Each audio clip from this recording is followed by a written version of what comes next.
Meron lang akong gustong sabihin sa inyo, testimony ko. Testimony ko po kung paano po ako nabago ng Panginoon. Ako po yung dating Angelina na hindi marunong magpatawad. Ako po yung ating Angelina na hindi marunong magbigay. Ako din yung Angelina na makasarili. Ako din po yung Angelina na tamad. Lahat meron na.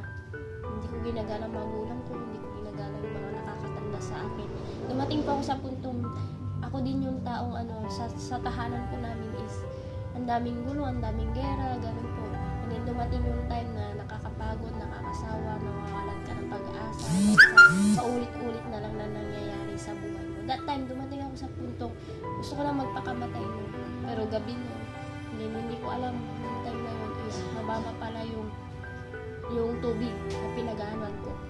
That time, sabi ko, nag-complain ako na, Lord, bakit ganun eh? Pero, hindi ko kilala ang Diyos. Kilala ko lang sa salita. Sa ano ko lang, parang kilala ko kung sino lang siya. Pero hindi ko siya kilala kung paano siya kumikilos sa buhay. Kumikilos sa buhay ko. That time, Lord, bakit ganun eh? Ang dami kang pinayaman. Pero kami, hindi mo kami pinayaman. Hindi mo kami binigyan ng mga bahay. Hindi mo kami binigyan ng kutse. Kasi pangarap ko dati, magkaroon ng kutse, magkaroon ng malaking bahay, gano'n. Tapos, pangarap ko dati is maging police, gano'n. Hindi ko pinangarap ang mag-share, magganito ng Word of God. Kasi hate ko dati ang Diyos kasi sa nangyayari sa buhay ko. Siyempre, dumarating ako sa time na connection ko na siya, naging hate ko siya, sinisi ko na siya sa mga bagay na nangyayari sa buhay ko. That time nun is, hindi ko din alam na napunta kami ng plaza ng kapatid ko and then nashare na ako ng Word of God. Nashare siya ng Word of God. Tapos sinabi niya, ate, may nag-share sa akin ng Word of God. Sino? Hindi ko kilala yan. Meron. Siga pa po ako dati. Boyish po. Pero tinatawag nila ako tumboy. Pero ang totoo is hindi ko ginagawa yung pakikitalik sa mga babae sa babae. Ganon. Hindi ako ganon. Parang like boyish lang. Parang siga-siga. Ganun po. And in that time, habang sa unti-unti ako nasisharan, hanggang sa unti-unti ko na rin nagpa-pray ako, pero hindi ko alam bakit ako nagpa-pray.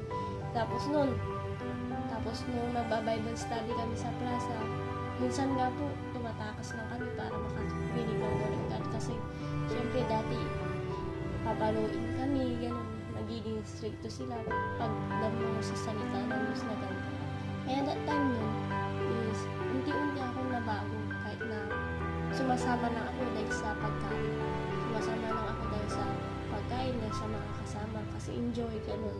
That time nun, habang sa 2 years later, ang dami nang nangyari, unti na rin akong binabago ng Diyos, yung pagmumura ko nawala na, yung pagiging ko, yung madamot ko, unti-unting nawala, dahil sa mas kinilala ko ang Diyos sa buhay ko that time.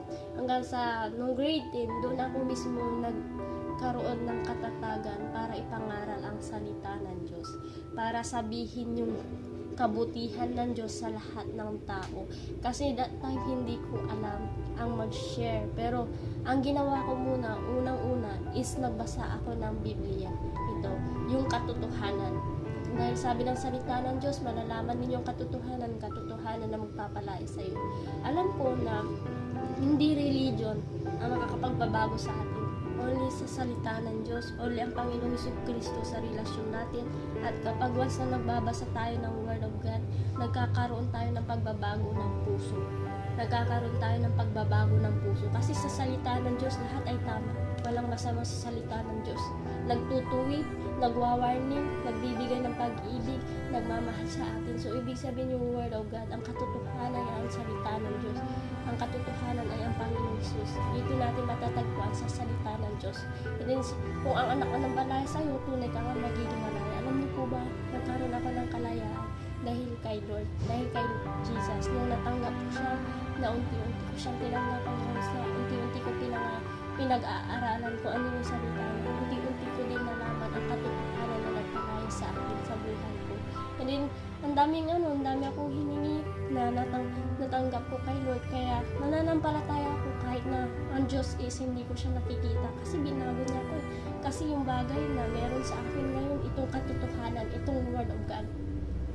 At, maipagmamalaki ko lang sa buhay ko kung sino ang Diyos na nagbigay ng kabutihan sa akin, na nagbago sa akin, na nag-alis sa dati kong pamumuhay. Kaya thankful ako sa Panginoon kasi napakabuti niya. Hanggang sa ngayon, unti-unti pa rin akong binabago ng Diyos. Hanggang sa nananatili pa rin ako na maging humble, na mas gusto ko is makilala pa rin ang Diyos sa buhay ko. Kaya hinihingi ko lagi, alam niyo po ba guys, na hinihingi ko yung peace, yung love, kindness, goodness, faithfulness, gentleness, and self-control. Ako naniniwala ko sa Trinity, naniniwala ko God the Father, naniniwala ko sa Son and the Holy Spirit, naniniwala ko sa ganung bagay kasi alam ko na napakabuti ng Diyos.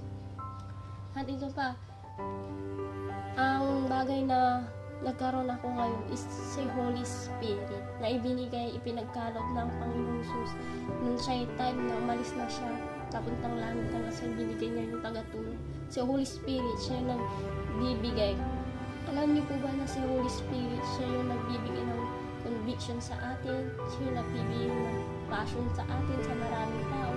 Ganun din, dahil 3 in 1, iisa sila na layunin, iisa sila ng kalooban para masunod lang natin ang kalooban ng Diyos. Kaya yun, gusto ko masabi sa inyo na napakabuti ng Diyos sa buhay natin dahil nakakaya natin mag-share dahil kay Holy Spirit, nakakaya natin mag-pray dahil kay Holy Spirit. Kaya kung sa mga taong nawawalan ng pag-asa, napapagod, meron tayong salita ng Diyos, meron tayong nagmamahal sa atin. Minsan, decision natin, kung gusto natin hanapin ang Diyos sa buhay natin, kung gusto mo is maging maligaya ka, hanapin mo ang Diyos sa buhay mo. Kasi tayo lang ang nagkakamali na tao. Lahat sa Diyos ay tama. Walang hindi tama sa Diyos, kundi tama. Dahil baka dumarating tayo sa kinukuha natin na prayer, pero hindi nasusunod dahil alam natin na hindi binibigay ng Diyos yung hindi ikabubuti natin. Kaya yun, ang mga bagay na dapat natin gawin is matuto tayong humingi ng tawad sa Diyos, matuto natin siya kilalanin sa buhay natin at matuto natin siya tanggapin dahil siya ang Diyos na nag-iisang Diyos na tapat at tunay dakila at wala nang iba. Yung Diyos ni Abraham, yung Diyos ni Jacob, yung Diyos ni Moises, lahat ay totoo. Lahat siya ang pinakabuhay na Diyos. Wala nang iba pang buhay ng Diyos. Kaya yun, gusto ko nang sabihin sa inyo na kung gusto nyo kilalanin ng Diyos sa buhay mo, matuto tayong hanapin siya sa buhay natin. Matuto natin bigyang aksyon. Matuto natin kailangan kung may Bible kayo, magbasa kayo ng Biblia. Kung may Bible kayo, wag lang sa aparador nandoon yung Bible, kundi basahin nyo din. Dahil ang Biblia, tandaan niyo, is importante yan sa buhay natin. Siya ang mag-guide ng sarili mo buhay. Siya yung mag-guide kung sino ka. Siya yung mag-guide kung sino ang Diyos sa buhay mo. At siya yung mag-guide sa mga bagay na nagagawa mo. Na mali man or tama, kailangan mong isipin yung tama na gawin sa buhay natin. Dahil sa maling paraan, mahihirapan ka. Mahihirap mag-desisyon pag mali ang decision mo. Pero pag meron kang salita ng Diyos, tapos nagdidesisyon ka dahil si God, at ikaw ang nagdidesisyon, ibig sabihin nagkakaroon ka ng pangunawa sa buhay mo, sa sarili mo. Kaya yun lang gusto sabihin sa inyo